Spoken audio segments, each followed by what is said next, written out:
लड़कियां, बहुत सी महिलाएं अपने आप को अपने जीवन में कई बार आत्महत्या करने की सोचा करती हैं और कई महिलाएं जो है अपने जीवन में आत्महत्या करने का प्रयास भी कर चुकी हैं। मुझे एक जगह बुलाया गया था, एक सेमिनार में मैं गया हुआ था। नहीं, एक संगोष्ठी थी, तो मुझे बुलाया गया था। महिलाओं का ही ये उनका पार्टी होता है ना, किट्टी पार्टी वाला महिलाएं होती हैं, है ना, उनका संगठन होता है ना कोई ये। तो उसमें मुझे बुलाया गया था कुछ उद्बोधन देने के लिए। तो उसमें करीब समझिए कि 70-80 महिलाएं थीं। ठीक है।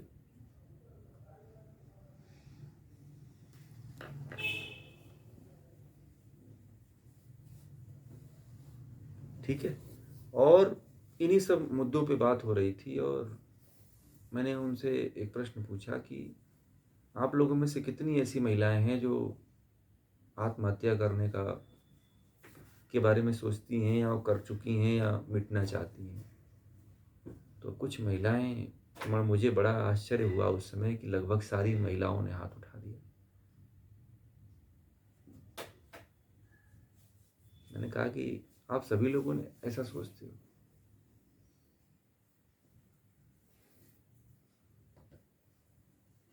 तो जलन एक ऐसा होता है कि यदि भीतर किसी दूसरे के प्रति जलन को मिटाया जा सकता है, परंतु वही जलन जब आपके भीतर जब डेवलप होने लगता है तो आपको ही नष्ट करने लगता है। तो उसमें से महिलाओं ने, बहुत सी महिलाओं ने तो मुझे अपनी आप बीती बताई कि हमने तो कई बार मरने का प्रयास भी कर लिया, जहर खाने का प्रयास कर लिया, कभी अपना हाथ का नस काटने का प्रयास किया, फिर भी घर वालों ने बचा लिया। कुछ महिलाओं ने तो जहर खाया, तो जहर खा करके भी हॉस्पिटल में 2-4-10 दिन भर्ती रहे, फिर बच के आ गए। तो ये जलन है। मैं बताऊं आपको, जलन का प्रभाव ऐसा होता है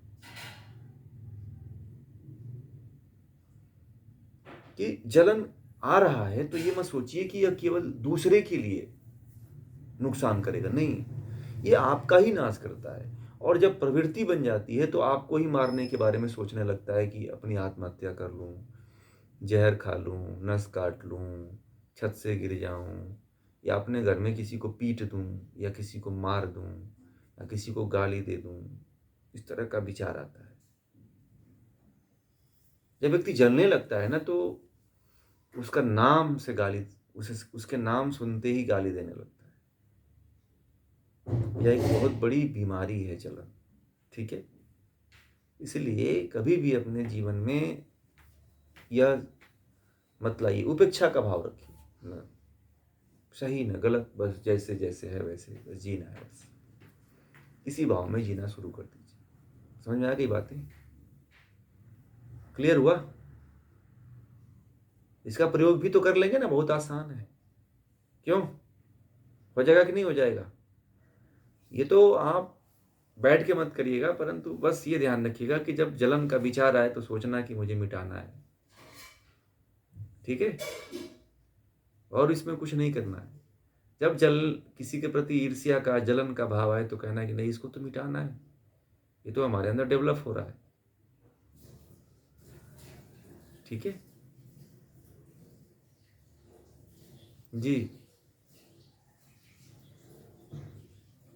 हाँ हाँ। तो प्रतिपक्ष भावना भी जरूरी है।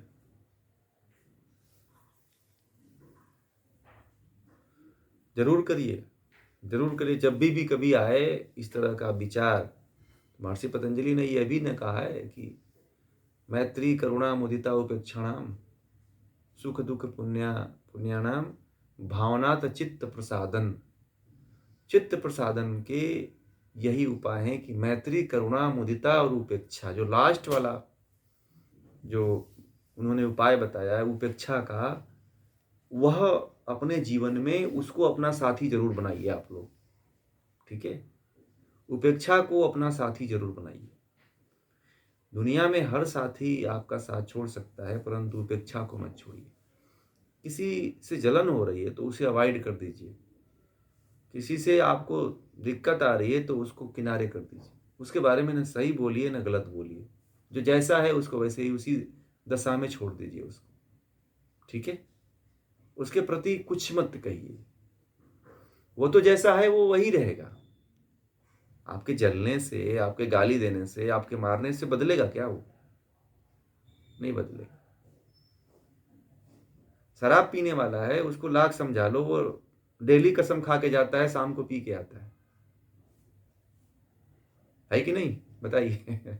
सुबह में नींद खुलेगी तो सुबह में खूब अच्छी तरह से बात करेगा, प्यार से बात करेगा, आपको कहेगा कि एकदम शराब मैंने छोड़ दिया, और तेरी कसम खा के कहता हूं कि मैं शराब नहीं पीऊंगा आज के बाद। शाम को पी करके आता है। पत्नी को कई बार कसम में मारता है कि तेरी कसम खा के कहता। पत्नी सोचती है कि इसका बहुत मेरे प्रति लगाव होगा, कोई लगाव नहीं होता। शाम को जब पी करके आता है तो पत्नी वैसे ही देखते ही मर जाती है। होता है कि नहीं होता है? ऐसा देखा होगा आप लोगों ने। शराब जो पीते हैं उनको आप गंगा में खड़ा करके कहिए कि तुम शराब छोड़ दोगे तो नहीं, कभी वो कहते ही नहीं कि छोड़ देंगे। वो शाम को कहेंगे, सुबह सुबह कहेंगे, शाम को भूल जाएंगे।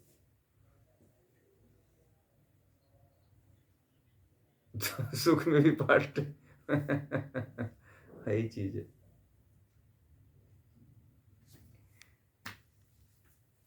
तो जीवन बड़ा रहस्यमय है। थोड़ा सा आप लोग जो एक एक जो टिप्स आप लोगों को बता रहे हैं ना, इसको अच्छी तरह से नोट किया करिए आप। ये जो बातें हैं ना कबीरदास जी की, आपके जीवन का निर्माण कर रही है। आप लोग निर्माणाधीन हो अभी। जैसे बिल्डिंग निर्माणाधीन होती है, वैसे ही आप लोग भी निर्माणाधीन हो, है ना? तो निर्माणाधीन के लिए जो है, एक एक सीमेंट को, ईंट को जोड़े रखिए, क्योंकि यही एक दिन बहुत बड़ी बिल्डिंग खड़ा करने वाली है कि नहीं? अब आपकी भाषा में हम समझा रहे हैं। ज्यादा समझ में आएगी। हाँ, आरसीसी वर्क चल रहा है। तो आप लोग अपने आगे अभी निर्माणाधीन लगाइए कि भैया अभी मैं निर्माणाधीन हूँ।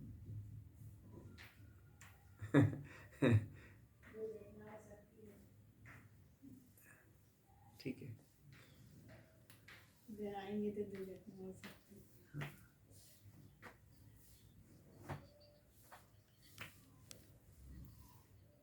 नहीं, मैंने कहा ना कि आप किसी को कुछ कहना है तो आप अच्छी तरह से, कई कहने के कई तरीके हैं, बात करिए, है ना?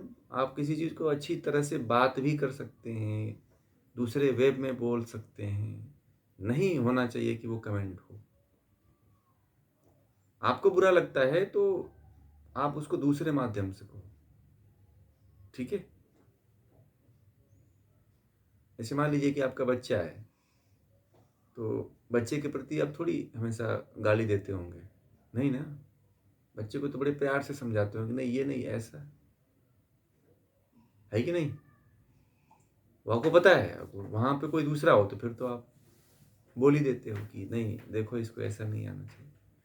यही भाव अपना लीजिए। जैसा आप वेदों में कहा गया है कि जो व्यवहार आपको अच्छा लगता है वही व्यवहार दूसरे के प्रति भी निभाइए। यही कर्म करने के तरीके हैं। यदि आपको वह कार्य अच्छा, आपका व्यवहार अच्छा नहीं लगता है तो दूसरे के प्रति भी मत बोलिए। मान लीजिए आपको कोई गाली दे के बोले तो आपको अच्छा लगेगा? नहीं लगेगा। जब आपको नहीं अच्छा लगता है तो दूसरे को आप मत गाली दीजिए, ठीक है? दूसरे को आप गाली मत दीजिए, उसकी बात मत करिए। उसको परास्त करने का एक ही तरीका है, तो उसकी बातें मत करिए। न उसकी बात करिए, न उसके बारे में बोलिए, न उसके बारे में सोचिए, बस खत्म।